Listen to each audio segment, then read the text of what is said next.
हाय, कसे आहात सगळे? आय होप स्वस्थ आणि मस्त असाल. आज श्रावण महिन्यातला पहिला सोमवार म्हणून सकाळीच शंकराच्या मंदिरात दर्शनासाठी गेलो. श्रावण सोमवार असल्यामुळे मंदिरात जरा गर्दीही होती. मंदिरातून घरी आल्यानंतर घरच्या शंकराच्या पिंडीला अभिषेक केला. आता अभिषेक म्हणजे काय तर दुधाने आणि पाण्याने महादेवाच्या पिंडीला अंघोळ घातली, ती स्वच्छ पुसून घेतली आणि त्याला केशराचा टिळा लावला. सोबतच देवाचं नामस्मरणसुद्धा सुरू होतं. मला असं वाटतं की जर तुम्हाला वेळ असेल तर तुम्ही होईल तेवढी साखर संगीत पूजा करा, पण तुमच्याकडे वेळ नसेल ना तर तुम्ही साधा हात जरी जोडला ना तरी तेवढंच पुण्य तुम्हाला लाभेल. जे काही आपण करतो ते सगळं मनापासून केलं तर त्या गोष्टीला तेवढंच महत्त्व प्राप्त होतं. घरच्या बेलाला एवढी पानं तर होती की मी ती पूजेसाठी वापरू शकत होती. काही फुलं विकत आणली आणि काही घरची, अशी सगळी मिळून मी पूजेला वापरले. शंकराला एकदम हलके कलर आवडतात. पांढरा कलर तर त्यांचा फेवरेट आहे असं म्हणतात. म्हणून मग मी त्यांची पूजा करताना जी सजावट होती ती पांढऱ्या फुलांनीच केली.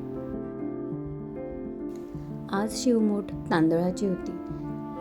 आता शिवमूठ व्हायचे पण वेगवेगळे प्रकार असतात. मला जे माहिती होतं ना ते असं आहे की आपण जेव्हा मुठीनी आपण एखादी शिवमूठ वाहतो तेव्हा ती मूठ अशी करायची की खाली अंगठ्याच्या दिशेने आपलं धान्य देवावर पडलं पाहिजे. आता हे मला माहीत असलेली पद्धत आहे, ह्यापेक्षाही वेगळी असू शकते, पण मला अशी माहिती आहे म्हणून मी नेहमी अशीच पूजा करते, अशीच शिवमूठ वाहते.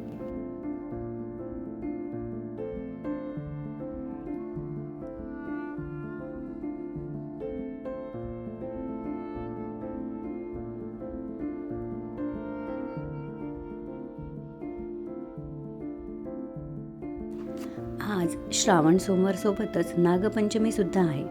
आमच्याकडे नागपंचमीसाठी असा एक कागद मिळतो, त्यावर शेषनागाचे चित्र असते. आता त्याची पूजा करते. नागपंचमीच्या दिवशी आपल्या परंपरेनुसार ज्वारीच्या लाह्या, फुटाणे आणि दूध असा प्रसाद असतो. सोबतच एक नारळसुद्धा ठेवले जाते. दुसऱ्या दिवशी पूजा उचलताना त्या नारळाला फोडून त्याचा प्रसाद देवाला आणि सर्वांना द्यायचा असतो.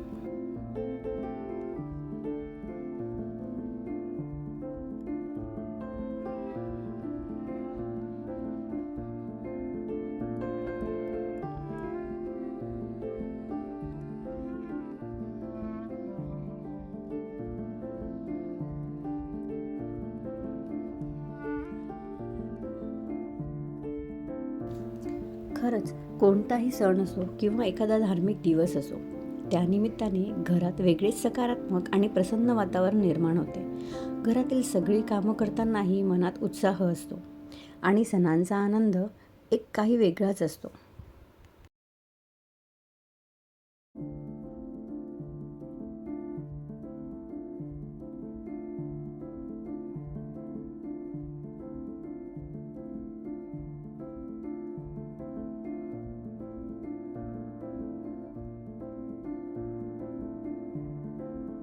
पूजा करून झाली, सर्वांचे नमस्कार आणि आशीर्वादही करून झाले. आता मी शिवलीलामृताचा 11वा अध्याय वाचते.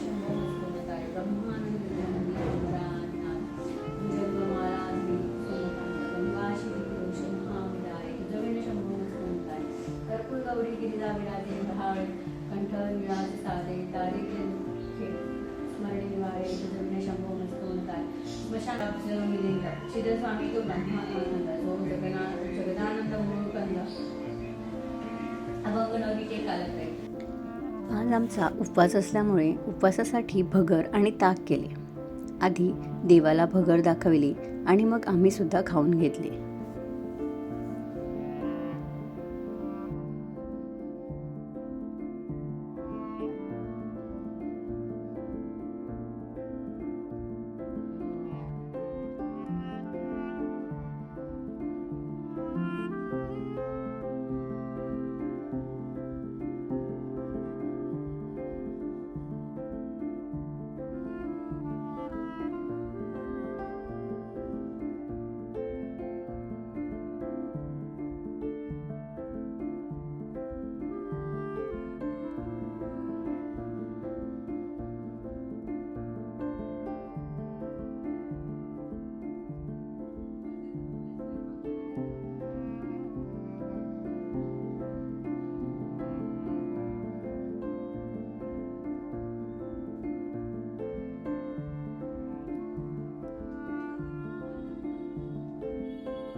आता झाली आहे संध्याकाळ आणि संध्याकाळी स्वयंपाक करायचा वेळ होता.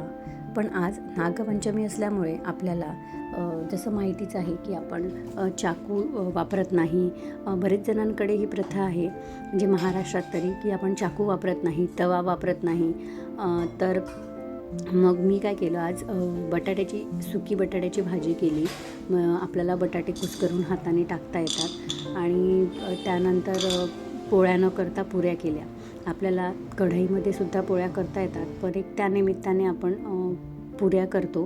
कारण आम्ही मध्ये असं कधी खूप कमी वेळा असं होतं की आम्ही पुऱ्या वगैरे करतो. त्यामुळे मग आज आम्ही आणि भाजी आणि शिरा, जो नागपंचमीसाठी नैवेद्याला म्हणजे आमच्याकडे तरी करावाच लागतो, तर असा बेत केला होता.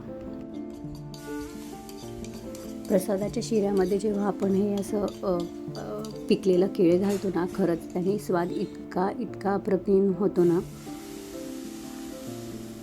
पटपट स्वयंपाक करून घेतला. भाजीसाठी मिरच्यासुद्धा सासूबाईंनी हातानेच खोडून घेतल्या होत्या.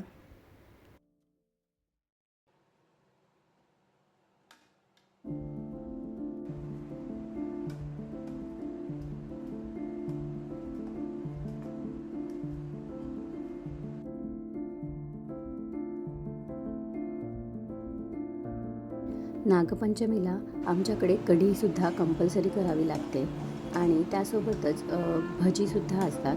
पण आपल्याला चाकू वापरता येत नसल्यामुळे मग मी बिना कांद्याचीच भजी केली.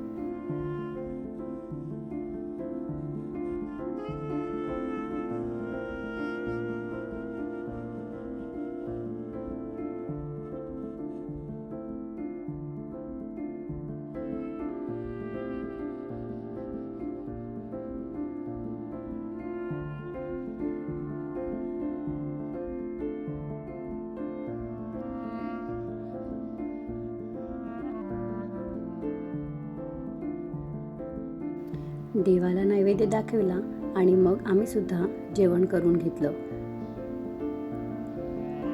आजचा ब्लॉग तुम्हाला कसा वाटला? आवडला असेल तर लाईक करा आणि सबस्क्राईब करा.